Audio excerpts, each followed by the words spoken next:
Hello guys, welcome back. This is Patito Plays here, and welcome back to my champion, or actually deck spotlight series for Spiritforged, set 2 of Riftbound. Um, Today I am bringing you Ezreal, Prodigal Explorer. This is I've done already a couple of iterations on this list. Things that I thought that worked that didn't have been added. Um, Actually, things that I thought that worked and didn't have been removed. I've already added stuff to replace it. But let's talk a bit about the champion legend himself, Ezreal Prodigal Explorer. So Ezreal is the legend for mind and chaos, or blue and purple. And his ability is tap at reaction speed, so you can play it on your opponent's turn and all, and draw one. Very simple, but then it says use only if you've chosen enemy units or gear twice this turn with spells or unit abilities. So, what things did I remove from the deck that I thought that worked and didn't? I removed some gears that targeted enemy units, thinking that that would also trigger Ezreal. It doesn't. So it really must be chosen with spells or unit abilities. So gear abilities won't trigger Ezreal. And you have to target units or gears. So these are not very complicated restrictions, but they are restrictions nonetheless.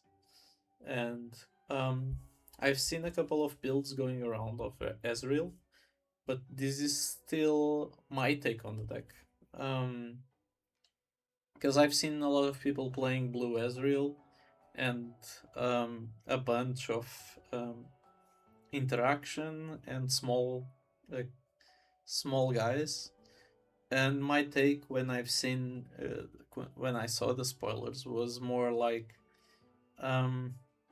big stuff and blinks because of Ezreal's signature spell that I like a lot. But let's dive into it.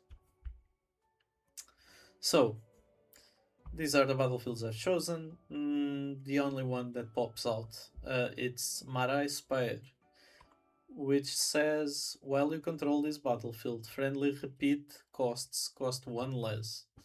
This is sometimes relevant. We have a couple of repeat costs. Some don't even cost energy, like Cult Shot, if you know what I'm talking about. We'll see it in a minute. It's over here. Cult Shot is a spell that costs 0 energy, but it has repeat, and it costs power anyway. But we have more repeat spells in the deck, so I decided to choose that battlefield. Well, since I've already opened this, let's talk about Cult Shot. So Cult Shot is a spell that costs 0 energy, but costs 1 power, 1 purple power. And then its action speed, it has a repeat, which is an additional cost. It's optional, so you can play it or you can pay it or not. If you do pay it, you get to repeat the effect. So basically you do it twice. And it's look at the top 2 cards of your main deck, draw one, recycle the other. So this gives you a card selection, which is very good, and sometimes puts you up a card. Because if you pay the repeat cost, then you're up a card. Problem is, this is quite expensive in power. It's very power intensive, but we mitigate this with a couple of ways to generate gold tokens. Not many, but some. So let's go through it. There's also our chosen champion is actually purple Ezreal, which is 3 energy and 1 purple power for a 3 might unit that says, when you play me, discard 1, then draw 2. Optional costs you pay cost 1 less energy or 1 less power. So, what are optional costs? Basically, since Origins, I think the only optional costs that you can see in keywords are Accelerate. Accelerate is an optional cost, and Repeat is also an optional cost. So this is relevant for our Watchers. We'll get there. And for our Repeat costs. It's also a way to get upper cards, get some card selection. It works also really well with his own spell, because if you blink it, you get to discard another card and draw 2. If you don't have cards in hand, remember this is just straight up draw 2. So cards are really good. Let's move on to the rest of the deck. So we have 3 stack deck, 2 Stupefy. I used to have 3. I shaved one because I thought I was drawing a bit too many Stupefies and I wanted slots for other stuff. We have a bunch of one-offs in the deck. So then we have 2 Traveling Merchants, we have 3 Plundering Poro. So this is the way in which we mitigate power costs. When I conquer, play a Gold Gear token exhausted. Very simple, very easy. This is what we want to be doing in order to mitigate our heavy power costs in the late game. We have also Ravenbloom Student, classic 2-drop. We have then a combination of a bunch of spells. So we have 3 Frigid Touch. Why do we have this? The reason is it's a repeat card that synergizes well with our Ezreal, with our deck, with what we want to be doing. It can target 2 different things with this -2. So imagine your opponent has 2 units, you can put -2 in one, -2 in the other, and you then get to activate Ezreal's ability. Because it says that if you target 2 different enemy units, you get to draw a card. So Frigid Touch is an enabler to Ezreal. It's pretty good. You can also cast it from your graveyard or your trash in this game with fees, and then you can pay the repeat cost. Fees pays you the top left cost, but then you can pay the additional cost. It's pretty cool. We have Hard Bargain, same reason, it has reaction, it synergizes with the deck on the repeat part. So you can pay like 3 to do the double effect, which is pretty cool. We only have 1 here, we have the rest of the playset on the sideboard, because this will come in probably against Irelia. It's where this card shines the most. Other decks will be running a lot of gear and units, and this won't catch all that many things. We have 1 Switcheroo. I've talked extensively about this card. This card is insane. Why is it in this deck? So in this deck there is another play you can do that enables Ezreal, which is swap 2 enemy mights. Imagine your opponent has a 2 might unit and an 8 might unit. You swap the mights of those units if they aren't on the same battlefield, obviously, otherwise it's useless. But imagine they are in different battlefields, you can swap them and basically trigger Ezreal. That's pretty good. You get a free draw out of this. Then we have 1 Fight or Flight, same reason as I've talked in other decks. I like to switch around my hidden cards so your opponent gets quite confused. Then we have 3 Lecturing Yordle, pretty self-explanatory. It enters the battlefield, draws a card, and it has tank. And then we have Ahri Inquisitive. 3 Ahri Inquisitive. It's 3 energy, 1 blue power for the 3 might unit.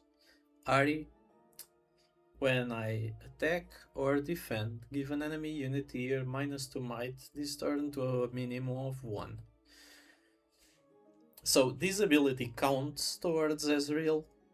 So if you give -2 with Ari to something, Ezreal will count this for its 2 targets to draw.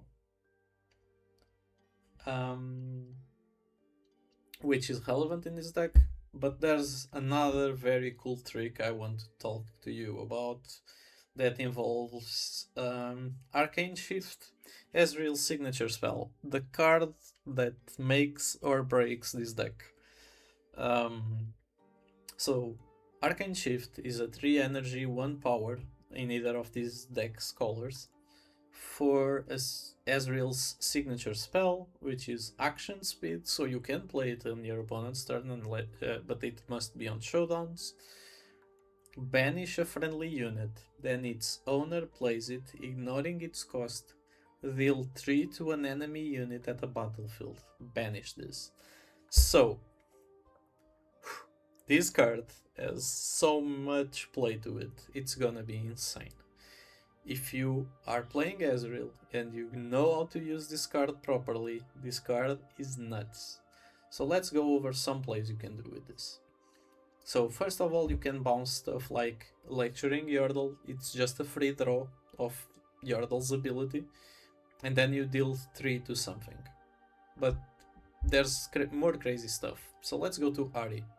So imagine this following scenario. You have Ari on the battlefield, it's defending the battlefield. Your opponent attacks you. Ari triggers, so -2 to a unit there. After this leaves the chain, you can then Arcane Shift Ari, player on the same battlefield, because while there are still things on the chain and while the spells are resolving, you don't lose control of the battlefield, even if you have no other units on the battlefield. You can replay Ari there, deal 3 to something, and then deal -2 again to something. Because of the effect of banishing Ari and returning it to the battlefield, it's basically a new entity, and so you can give the -2 again. So if you stack all of these up, you give -4 distributed in -2, -2 if you want to distribute it across multiple units. You deal 3 damage with Ezreal's spell, and then you get to defend with Ari. And because you actually targeted 3 things in the middle of this. Once with Ari's ability, then with Ezreal's spell you deal 3 to something, and then with Ari's ability again. So basically this also grants you a free draw with Ezreal's ability. This play is insane. Yes, I've checked it, you can do this. It's absolutely bonkers.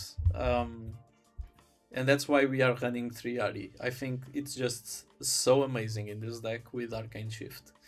Then we have 1 Fizz, and the reason I'm not running more is that our spells are a bit power intensive and situational, and most of them you want to play at reaction speed. But in the instance, for example, if you discard Arcane Shift, you can use it from your trash, which is great. And then you can blink Fizz and deal 3 to something. You get another spell from your trash. Yeah, blinking is just an amazing ability. It's just so broken. If you've played MTG, you should know that blink is one of the most powerful things in that game. Yeah, just running a bunch of creatures with good enter the battlefield abilities is just amazing. Then we are running Riptide Rex, which is also amazing with Arcane Shift. You can remove it from the game, put it back in, deal 9. It's 6 from Riptide Rex and 3 from Ezreal's spell. This is also an amazing play. Then you have Mind Splitter. You can also blink these. You get to take 2 cards from your opponent, deal 3 to something. It's also insane. Thousand Tail Watcher. If you get to blink these on your opponent's turn, man, there's no way you're losing that fight. Imagine like removing this from the battlefield and then put it back in again in your opponent's turn. And then deal 3 to something. So basically you kill something with 6 might.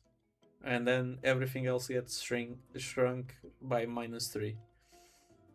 These are all chosen with Arcane Shift in mind. I think this deck is to abuse Arcane Shift and the blinking power of it. You get a bunch of draw, a bunch of cool tricks, and that's basically what you're trying to do, and then you win with these big units. We also have a Rocket Barrage. This is also a repeat spell, even though it's probably not gonna be very common paying the repeat cost. But anyway, this is a 4 energy, 1 blue power. The repeat costs the same. And then it says choose one, deal 4 to a unit in a base, kill a gear. So in a set that is basically gear centered, this card is nuts. You should run this main board, and there's 2 more in the sideboard if your opponent is playing a gear heavy deck. The option of dealing 4 to a unit in base is also pretty good, pretty relevant. The fact that you can reduce this spell's cost with Ezreal, or with the battlefield, or with both. Imagine you can cast, you can play this for 6. That's insane. If you can destroy 2 gears for 6 energy, it's pretty good. Insanely good. If you can deal 8 to stuff in your opponent's base, that's all pretty good too. And if you can do both, it's also pretty good. If you can destroy a gear and kill a unit, that's amazing. Yeah, and this is the list. Let's just take a look at a possible sideboard. Below's Breath. So I included this mainly because of Victor and multiple units, because we are running spells that do -2, and against Victor those spells are terrible, and this is probably way better against them. So you can deal 1 to multiple units in the same location, you can pay the repeat cost, do it again, so you can do at most 2 to up to 3 target units. This will most certainly trigger this will most likely trigger Ezreal, and I'm not sure, but I think you can do this at your opponent's base, because it just says at the same location. So if you're targeting 3 tokens in your opponent's base, I think you can do that. There's nothing saying that you can't. And if you do, it's basically free Ezreal trigger. So yeah, this card's pretty good in this deck. Then we have 2 Art Bargain. Actually, I only included 1. I think it should be 1 more. Probably in favor, you cut 1 Art Bargain to include another Below's Breath. I think the card is pretty good. Fight or Flight and Rebuke, as you've seen in the latest, lastest regional in Houston. These cards are pretty good. You play them against Aurora decks and stuff, heavy costed stuff, to delay them and play an aggressive or more aggressive game than they do. You can even cost some of your overcosted units.